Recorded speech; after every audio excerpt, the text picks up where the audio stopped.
Birdland Tonight is your place for Orioles post-game coverage for fans by fans.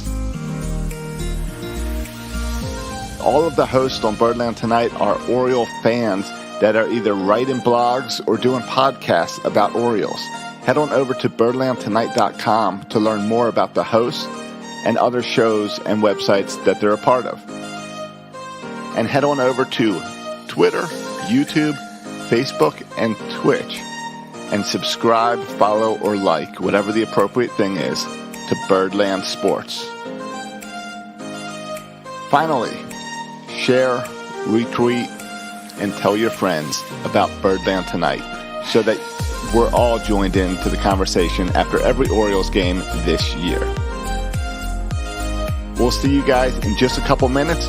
Head on over to the comment sections on Facebook and Twitch and YouTube to start interacting now. We'll see you soon.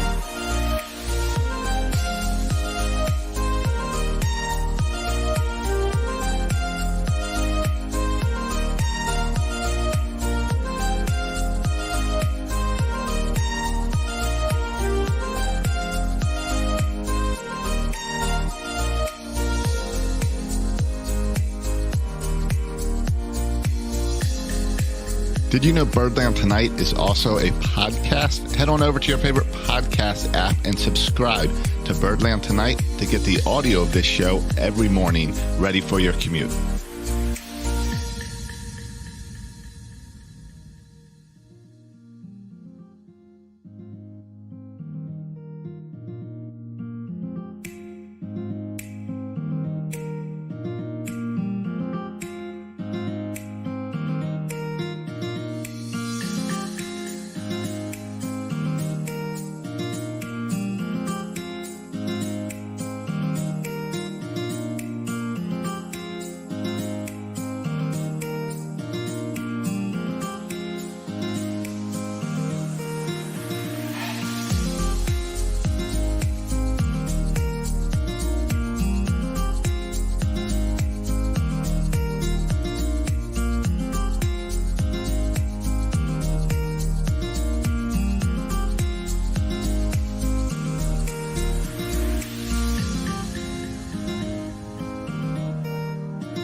Thanks for joining us. We will get started in just 1 minute. Make sure that you have subscribed to us on your favorite social media. Look up Birdland Sports on Twitter, Twitch, YouTube, and Facebook. Like, follow, retweet, share. See you in a moment.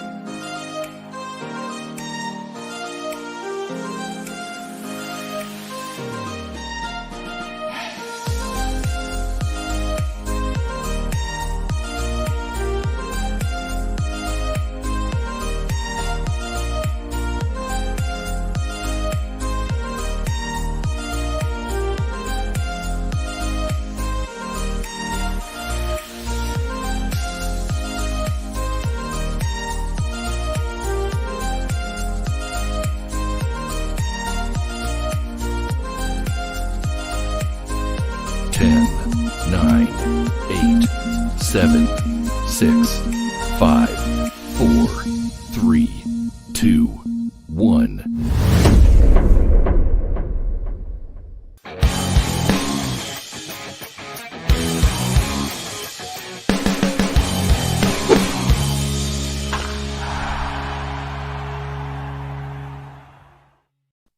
All right, welcome to Birdland Tonight. A little weird having a Monday off. Doesn't happen that often. Joining me is Cody from I Just Like to Duck. Cody, how you doing? Yeah, I'm in a good mood. I should probably turn my volume off as I was listening to see what if and what type of post game show these guys might have. But hey, it's great. We got a win, and now we get to talk about it. Yeah. Let's just say those post game shows don't exist. To be quite honest, it's not. Now I'm looking at the MLB.TV. Thank you for watching. So there is no post-game show. We are the only post-game show available nationwide, internationally even, to talk about the Orioles and their great victory tonight. And Robbie, you're right. Dead fish to win it. That's the Orioles way lately, and it's a lot of fun to watch. I don't know. We've got lots of stuff to talk about in this game. I don't even feel like we necessarily need to break down the game because there's so many storylines just from this game. All right, Robbie, you were in Marlins Park. That's awesome. Or you currently are in Marlins Park. Looked like a really tiny crowd. That surprised me in Marlins Park. I know the Marlins aren't that good, but I expected a little bit better than that. You know, Josh, what really bothers me is that in every single game that we play at, minus the last series with the Rangers, but that first row, that first couple rows that you see behind the batters, behind the plate, there's like one family there. It's like one couple. Yes. And that's it. Right, because they are protected. You know, when you go into, I went to Camden Yards for a couple games, opening series, and I went to Ed Smith for spring training. So I've been to 3 baseball games this year already, which is pretty cool. But they have signs in there about wearing masks and sitting in pods for your protection and the players' protection. So apparently they don't want you close up on there because they think you are going to make the players sick. So we're not getting into politics and all that crowds stuff, but it was a small crowd. Robbie, I'm jealous. If it was a weekend, I would have made that drive down to Marlins Park. Instead, I watched the Marlins broadcast, which constantly talked about how bad the Orioles are, when I think the Marlins are really bad also. Yeah, I had a similar experience this last series in Texas. Being in Dallas, I was blacked out on the MLB package, so I had to watch everything locally. And so it's just such a wild experience listening to a different broadcast team. One, it's kind of comforting knowing that other teams out there have some broadcasters that are just as bad as ours. We trash the Baltimore broadcast all the time, and every time I listen to someone else, I'm like, they're horrible. I can't stand this. Like, the few exceptions. There's a few guys out there where I'm like, oh, yeah, you guys are really good. Yeah. A lot of the West Coast teams have really good announcers. But, yeah, they're really bad. The Miami crew is really bad. They're not good. They spent more time talking about, like, this player looks like Matt Harvey looks like Nick Cage, and so looks like someone else, and all these people, I don't even know. More shtick than actually like broadcasting the game, and constantly diminishing the Orioles, which I found entertaining. They talked when Cesar Valdez came in. They had a whole conversation about why would you pinch hit for your pitcher because he's just going up against Valdez. So your pitcher is going to be fine against Valdez because he doesn't throw the ball hard. It's like batting practice. Yeah, not knowing that dead fish is what wins us ball games. No, wins and closes, saves. I mean, Valdez is doing it all. It's absolutely incredible to watch. So much fun. I love it. We were having this conversation on 336 this week because the Orioles have 8 wins. And I believe it's 8 with tonight. 8 and 9. 8 and 9, right. So 8 wins.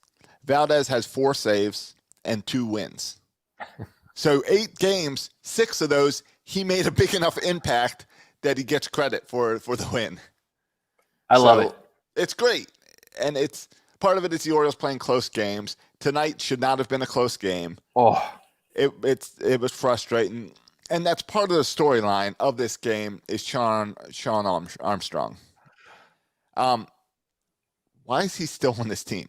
Do you see that? And see, this is where I don't know enough baseball outside of the Orioles, but the meme that plays when the relief pitcher's running in and you just see the catcher just drop his head. That's what I feel like every time I see Armstrong coming into a game. All right, and it's really amplified because he's the only guy in the bullpen I don't trust. I got to think about that. You're right. And Wade LeBlanc, and I'm even feeling okay. You're right, and I know that I know that Hyde wants to stick with him. I know that he had a great year. I actually did a podcast about how based around an interview that he did about how he really changed the way that he worked out, and really what was interesting, he changed the way that he eats, and adopting a much different diet and how he felt better after recovery days, and he felt that he was able to pitch more often. Right. But what stuff he had last year, I'm not seeing it yet this year. Yeah. So here's a little quiz for you. Sean, I can't say his name either. Sean Armstrong. Here's a little quiz for you. It's because he spells it weird with the W instead of the EA. It does. How many games has he been in? Has he been brought in? I'm going to say 4. 7. Oh, okay. 7 games. How many innings has he pitched? Oh, it can't be. Yeah, and see, here's the trick part. Because innings by number of outs he gets. Yeah, because last year I would have said, he's averaging, 2 2/3 innings. But Right. this year I figure it's got to be much lower. So I'm going to go with 8, 9? 4. 4. He's been in 7 games, and he has credit for 4 innings. How many strikeouts does he have? I'm going to say, again, I'm going to go with 5. 2. 2. 2 strikeouts, 4 innings pitched in 7 games. It's last time you and I. Now here's the good thing. Last time you and I trashed a player and talked about replacing him on Birdland Tonight, the guy came out. We trashed Freddie Galvis a week ago. Superstar Freddie Galvis, and he's had a superstar week. So let's hope that we can have the same magic with Sean Armstrong. Because I'm done with Armstrong. Send him down. I don't even know who we have to bring up. I'd rather have someone on the bench, an extra man on the bench at this point. Yeah, because I think we're now into the 3rd week, and you're right. His performance has been abysmal. So my guess is that he lasts another week before, once we get into the month of May, you gotta send him down. You gotta do something, because you can't leave a guy like that in the pen and count. The problem is figuring out, like, what's the point of sending him down? Like, if he's not going to improve, if he's not part of the future, can you just leave him in Miami and not bring him back with you? I mean, well, we did that with Richard Blyer. It was kind of fun to see Richard Blyer, who did all right in a game again. I always liked that. Yeah, I did like Richard Blyer. Can we trade Armstrong for Blyer? Yes, take that heads up, straight up, no problem. But Absolutely. Like we were saying, he sucked today. He brought the Marlins, or the Finns as they call them, back into the game. I don't Marlin fans, explain to me this: how do you call the Marlins the Finns and the Dolphins the Finns? How do both of your teams the nickname is the Finns? It doesn't make any sense. Doesn't matter what the fish is; it's just about the fin. Right. Do we call the Ravens the Birds? We call the Orioles the Birds. I don't feel like we call the Ravens the Birds. As an outsider, I don't see it. I don't see the Ravens referred to as the Birds. You never refer to I never refer to Ravens as Birdland. I guess I could. They're both birds. I feel like maybe sometimes the flock, but yeah, the flock, or I forget what you call a whole bunch of ravens. A murder or something. That was crows. That's crows. So I don't know. Yeah. All right. Anyway, I feel like you're burying the lead now. Should we start at the beginning of the game and what happened with Anthony Santander? No, I want to get to that in a moment. I want to finish with the pitching, because the whole point I was trying to get to with Armstrong is that Armstrong is bad, but it's amplified on the fact that our pitching is excellent. That Matt Harvey went 5 innings, 3 runs. That pretty much is what he's been doing every outing. Is 4 or 5 innings, 3 runs. That's exactly what we want from him. Well, and thank God for Plutko saving the day, really, coming in with the bases loaded. He did, I guess I'm trying to think. Armstrong loaded the bases. Plutko let 2 runs in, but those get attributed to Armstrong. They do, yes. But, he also had 2 strikeouts. And I think, player of the game, MVP, it might be Plutko, outside of if you weren't going to give it to Valdez. But thank God we had Plutko. And you're right, Tanner Scott came in, looked great, and Paul Fry. Wow, that might have been Paul Fry's best outing. Yeah, and I don't. Yeah, it is probably Paul Fry's best outing of the year. Really exciting to see pitching come together. Valdez keeping his ERA under 1. That's great. I have to give the MVP to maybe to someone like not Mountcastle, Mancini, because I'm really enjoying that Mancini's finally hitting the ball. But the pitching was excellent. So now let's rewind all the way back to the beginning of the game to the Santander situation, because the storyline going into this game is almost an embarrassment of riches. It's how do you fit Santander, Stewart, Austin Hayes, Cedric Mullins, Ryan Mountcastle, 5 guys. How do you fit them into your outfield and DH? That's 4 positions. How do you do it in Miami where you have 3 slots for 5 guys? And we quickly learned in the first inning that Austin Hayes returned to first base on the play and twisted his ankle and sprained his ankle. Yeah, and it seems like from what the reports we're getting on the Orioles side, they had an initial report that it looked pretty bad. That they carried him off the field. Yeah. If you can't put any weight on it, that's not a good sign. Brandon Hyde in the post game said that he will undergo an MRI. And they did an X-ray at the stadium, and that showed no fracture. But now they got to do with the MRI for the next point. So he's probably out at least a week. Oh, absolutely a week. He's probably 10-day IL or something, whatever the smallest IL is. Same one Austin Hayes just got off of. So that whole storyline of how do you work this outfield was kind of quickly settled as soon as Hayes came back, Santander gets hurt.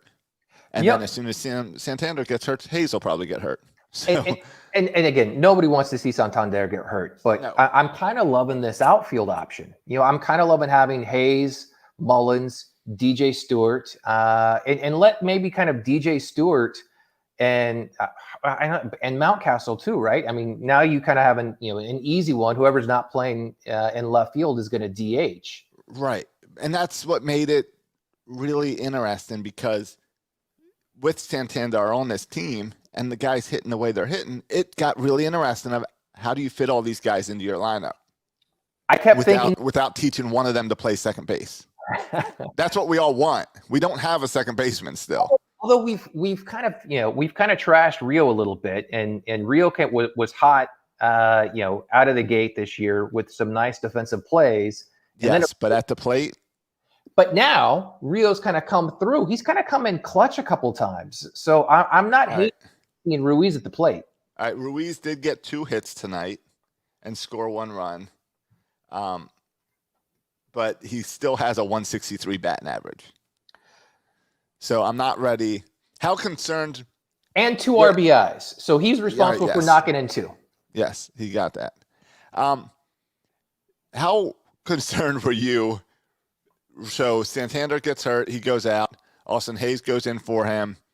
Then as first ball hit to Austin Hayes, he runs over, kind of falls, runs into the wall, crawls for the ball, misses the ball, and just this really awkward thing going on in right field with him struggling to get the ball. Yeah, I thought there was some kind of curse going out there. My heart skipped a beat. I thought, oh no, not all of a sudden, both guys go down. That we can't have that. But it was good to see him jump up, 0 problems. Thank God.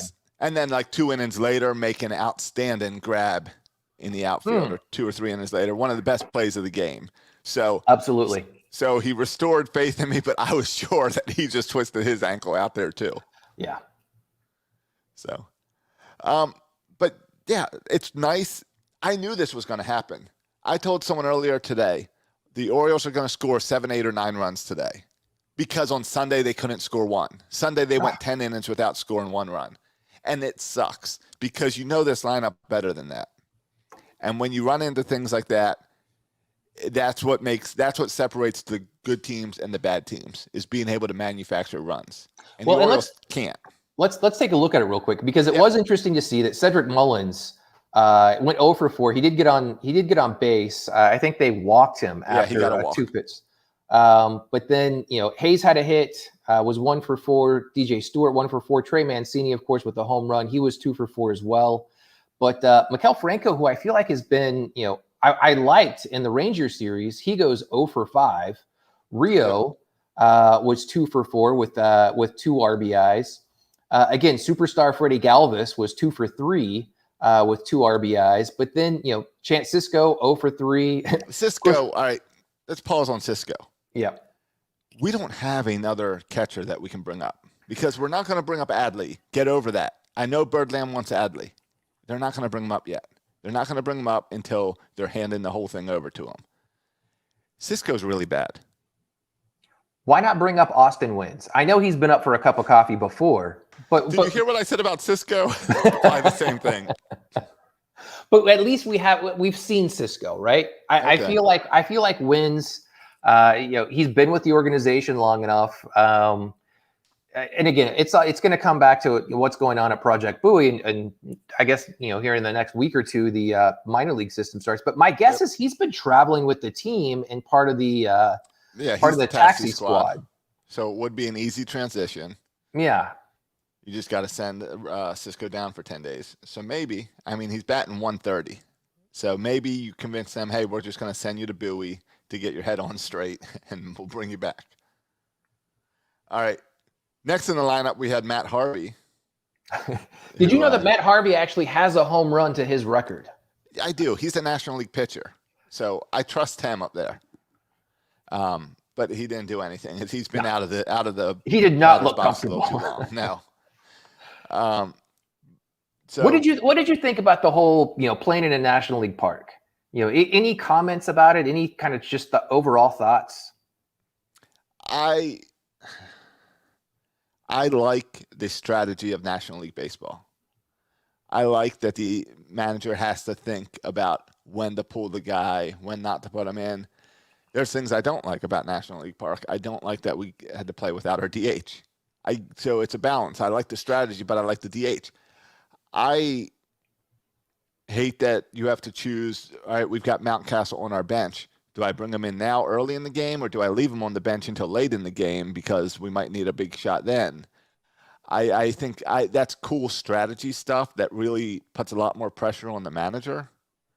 But I'm an American League guy. Yeah. Whole life rooting for the Orioles and American League team. Give me the DH. Yeah, I thought it was a bit odd as well. I blinked and I saw Ramon Urias at the plate, and then I kept looking for him, trying to figure out where he was playing. He wasn't at second base. Where was he? Then I realized, he's back on the bench. That was it. That was his pinch hit, and he's done. In that position, Harvey got 2 at-bats, Urias got 1 at-bat, and Mountcastle got 1 at-bat. Yeah. No hits, nothing from that position. So It's kind of a waste of a position. Yeah, and the lineup. Agreed.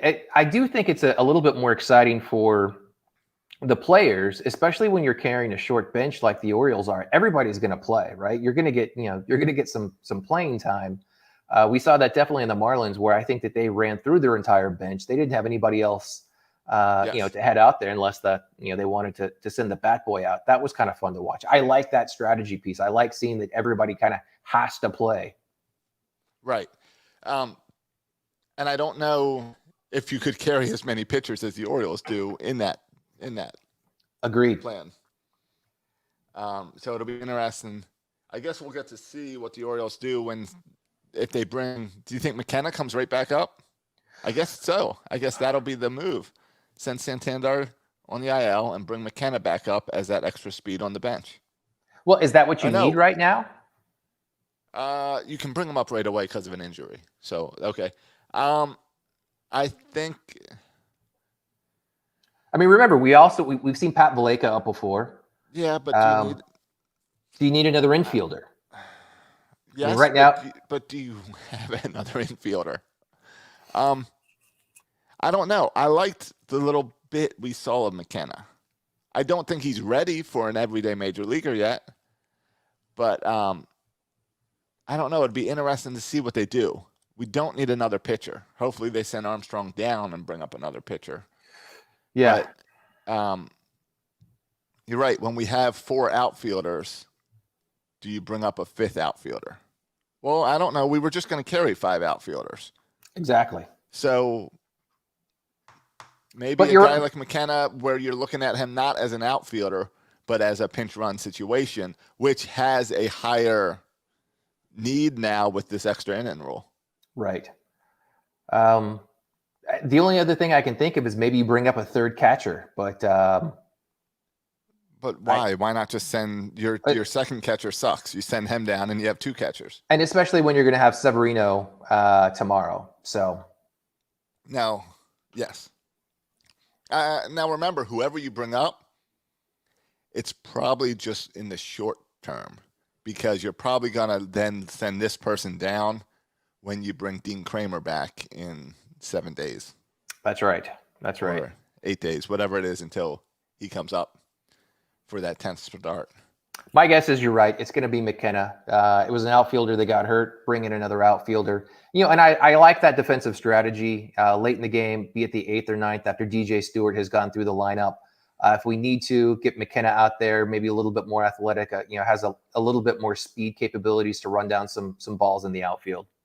Yeah, or they are going to have some days where Mountcastle starts out there, because you're going to give one of these guys some off days, some rest, especially when you get out of Miami and get the DH back. Absolutely. So that's where McKenna really comes in handy as that late inning guy. Our own Andy Chavez. Yeah. All right. Any other takeaways from this game? No, it was refreshing. It was refreshing to see us get a really good run through the lineup. It was a bit disappointing that Mullins was a bit quiet. Franco was a bit quiet, but I liked seeing guys like Rio, get some good runs in there. Guys that I was almost ready to give up on. It was nice to see Freddie kind of keep that streak alive.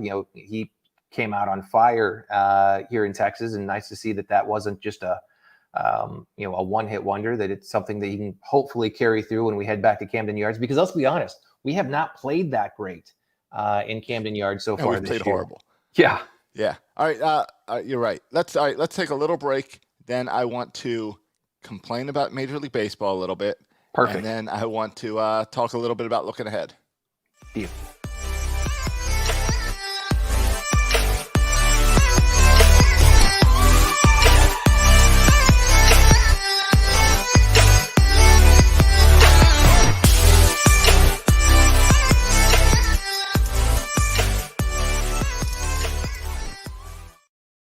All right. If you're enjoying Birdland Tonight, head on over to birdlandtonight.com. Click on the store gear. I think that's what it's called. And check out some of the Birdland Tonight t-shirts and stuff that are over there. They're on sale for $14 for the next couple of days, thanks to a new store and a new partner that we set up with that. So check out Birdland Tonight. Click on the BT gear slot over there. All right. Major League Baseball. I got to complain for a moment, because you can relate to this, because Absolutely. we both have to use the MLB app to watch games. So I am in St. Augustine, Florida, which is near Jacksonville. I am 4.5 hours from Miami, yet my game gets blacked out because the Orioles are in Miami. It doesn't make any sense. This is 2021. People do not want these cable companies. Major League Baseball needs to fix this blackout deal. Yeah, and I think I had the same thing, if I'm remembering correctly, last year. So I expect that, I just knew. I didn't even try to turn it on when the Rangers, when the Orioles were here in Dallas. I live in Dallas, and the Rangers games, I knew what those would be. But all right, you're in Dallas, I get it. And I don't get it. I still think it's old, but I understand that's going to happen. But here's the other piece. If they were playing in Jacksonville, I'd say, okay, I understand. But last year, I recall that there was a Houston Astros game, and that I was blacked out from that game when the Orioles, right. Or that might have been in 2019 when we played the Astros. No, you but make that's a happened good before. point. These blackouts in Major League Baseball overlap, because when the Orioles go to Tampa, which is 2.5 hours from me, I get blacked out of that as well. So let me ask you this. Do you have the capability with whatever cable plan that you have to subscribe to the Bally Sports Network or Fox Sports Network? I don't think so. I was looking today. I have YouTube TV. And from what I could figure out, they do not have Bally's. Okay. So then here's what I tried to do. I've got the Oculus, like the VR goggles. Oh, right. And I remember seeing an ad for an MLB app on Oculus. So I said, oh, well, they can't block it out there because what's the competition? Like, how else do you watch the game in VR? And I went, and sure enough, they blocked it out there. They said, but here's what they do. So it's just like the MLB app, except in VR, where I could listen to the radio broadcast and I could watch, what do they call it in the app when you're watching a thing? Not the box. Oh, like the Gamecast. The Gamecast, except it's in like 3D. So I could watch the balls come across the plate, and in that little box thing was three-dimensional, so I could turn my body and like be in the batter view and see it go across the plate at an angle, and that was really cool. I kind of love that with the audio broadcast. Now, what happens if somebody got a hit? When somebody got a hit, did you feel that or kind of see the ball rocket out? No. So it was lame. Or I could do like the field version, and I could scan and click on all the players in the field, and it would pop up all these stats. So I'll have to try it when I can actually watch a game with it. But I was pretty impressed by the VR strike zone because it was more of, they show you the flat box and you see it hits and it'll like light up in like the bottom left corner. Right. Well, here I could see it enter the top right and drop to the bottom left and see as it crosses the plate how it would drop, which was pretty impressive. Yeah. Well, and here's the other piece. I do think that it's going to change for Major League Baseball. We've seen, folks like Twitter, YouTube dip their toe in the water and being able to broadcast a few games a week. My guess is that, there's a business case to be had. They'll pony up the $100 million. Yes. They have that for kind of exclusive broadcasting, right? So we could start seeing that all of the Major League Baseball is exclusively available on YouTube TV. Right. Something's going to happen because there's too much money involved in this. YouTube TV did make a deal with MLB app, so you can get it, but it still is in the same blackouts because I checked that today too. Yeah. But Cody, you don't know that I took this even another step further to try to legally watch the game, and that's what drives me crazy. Is I've given baseball money. I want to legally watch the game, and you won't give me away. So and let's be fair, because it is so easy to illegally watch it. So the fact that we are, and I'm the same way. I pay the money for the MLB app, right? But yeah, make it easy for me. Make it so that I know how to watch the games. All this stuff that I tried took way longer than going and Googling for an illegal stream and popping up the game. That was way easier. I had to click a whole bunch of porn sites to go away, but it was way easier to get it. All right. What is something that people in Baltimore talked about that was supposed to be ready by opening day and wasn't there?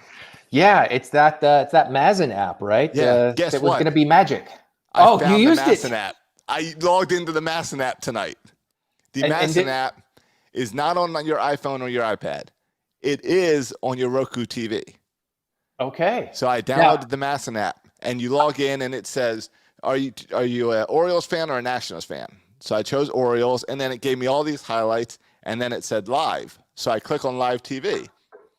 It gives me the options of 3 cable companies I've never heard of or DirecTV. But here's where I'm all right, because my parents have a DirecTV account. So I log into the DirecTV account, and it says error. so I backed out. I tried again, and it says error. It doesn't say it doesn't work in Florida. It doesn't say the DirecTV login doesn't work. Just error. So the Mazin app does not work. So someone in Baltimore, check out the Mazin app. Let me know if it works. It's available now on your Roku TV. It is a nice idea. Hopefully, it's a nice idea that's flawed in the accessibility. But I do like that. Baseball is trying. But yes, So Major League Baseball, they're doing this. They're finding ways to get things out, and this has nothing to do with the ball game today. But Section 336 was last night, so I already got my frustrations out yesterday, and I really don't want to wait a whole week to talk about this and my irritation. So, So great win for the Orioles. Tomorrow they have game 2 in Miami. I wish we could play 7 games in Miami. I wish we could play 7 more in Texas, but I like this streak that we're on. I'll take it. Tomorrow night we've got Zimmerman on the mound. Any thoughts about how Bruce Zimmerman has been pitching? Tomorrow afternoon. That's it's a right. 1:00 game. No spoilers. I've got to, thankfully I can record the game and watch it when I'm home from work. But yeah, that's a tough one. You can't say anything bad about Zimmerman. You can't say anything bad about this pitching rotation. The starting rotation before, I haven't looked it up since tonight, but before tonight, the past 5 games, they had a 2.05 ERA. You can't complain about the Orioles starting rotation, and Zimmerman's falls right in there. I think he's got like a 4 currently. Yeah. Perfectly good. I'll take it. So what are you looking for him tomorrow night? How many innings and how many runs do you think is 9 and 0. It's always looking for 9 and 0. But no, give me 5 and 2. 5 and 3 I'm okay with. 5 and 2 is a great outing. 5 and 3 is what I want from a starter, because this lineup should be able to win a 3-run game. Yeah, it's exactly the same thing we saw from Harvey tonight, right? I want a complete game. I get it. He's not ready yet. I don't think that we'll see him go into 7 like we saw with Means. But if we can get through 5 and maybe even pitch an out or 2 in the 6th, that would be phenomenal. But 3 runs, 2 to 3 runs is what I'm looking for, because I think we have the bullpen. As long as they don't bring back Sean Armstrong, I think we have the bullpen to kind of get us to the 8th and 9th, with that combination of Scott, Fry, and Valdez. I like it. No, exactly. And I think, right, we'll get Hunter Harvey back soon enough, and that'll help out in there too. But yeah, I like our bullpen. I trust most of them. So it's all good. Is Cole Sulser in the pen right now? Do we still have Cole Sulser active? Yeah, I believe he's still in the pen. I can't recall seeing him. I don't even know if we saw him in Texas. Cole Sulser, let's see. Let's do a quick check. If someone's in the chat can let us know faster. But I'm checking. I don't remember seeing Cole Sulser get sent down. 5 days ago they sent him down. No, okay. No, yes. No. I see him on 2 days ago they recalled him. I was going to say on the ESPN app, he's on the roster. Along with Cole Sulser. But then again, so is Tyler. Yeah, Tyler Wells. We didn't see him the past couple nights. April 18th, Cole Sulser came back to the Orioles. Okay. So maybe we'll see a little dose of Tyler Wells, Cole Sulser, maybe Dylan Tate, a couple guys we haven't seen. So Sulser came up as the extra arm to replace Dean Kramer. Okay. Charlie's asking if we feel spoiled by the way Means is pitching. I mean, as Oriole fans, I feel like we're spoiled by the way all of our whole rotation's pitching right now. Yeah, I mean, the fact that we got a guy like Jorge Lopez, who has performed the way that he has, especially that last outing against the Rangers. But yeah, Harvey doing well. I think we talked about this last time. I think Hyde is learning, when to push these guys, when to let them try to work themselves out of a jam, and when to know guys like Lopez, like, look, no, you've been through the lineup twice. I don't care that you've got 4 2/3 done. You're out, and I'm bringing in Pletko. Yeah, no, we had some ugly pitching performances with New York and Boston, but after that, with Seattle, we didn't give up that many runs. I know 2 of them were 4-run losses. With Texas, it was 2 runs, 1 run, 1 run, and then 5 today. So as many runs as Texas scored, the Marlins scored today, but that's all on Sean Armstrong. Yeah. I know he only gave up 2, but I'm still blaming him for all of them. It was ugly to watch. So we've got an afternoon game tomorrow with the Marlins, then another day off. And then we've got two homestands. We've got the A's coming into town, and then right behind them is the Yankees. Yeah, 3 with the A's, 4 with the Yankees. Any chance the Yankees continue to suck? Wouldn't that be beautiful? But I don't think so. I just feel like there's no way with that payroll, with that amount of talent, with guys like Garrett Cole, It's not going to continue that way. No, I And think unfortunately, they'll probably turn it around when they come to Camden I Yards. was going to say, they're probably circling Monday as we go to Camden Yards. We always play well in Camden Yards. That's when our bats come to life. Yeah. So, all right. Well, thanks for tuning in to Birdland Tonight. Tune in again tomorrow, probably around 4 o'clock, as Ryan Blake will be taking the helm for a little afternoon baseball and afternoon Birdland Tonight. Thanks, Cody. All right. Thank you, Josh. All right. We'll see you guys later.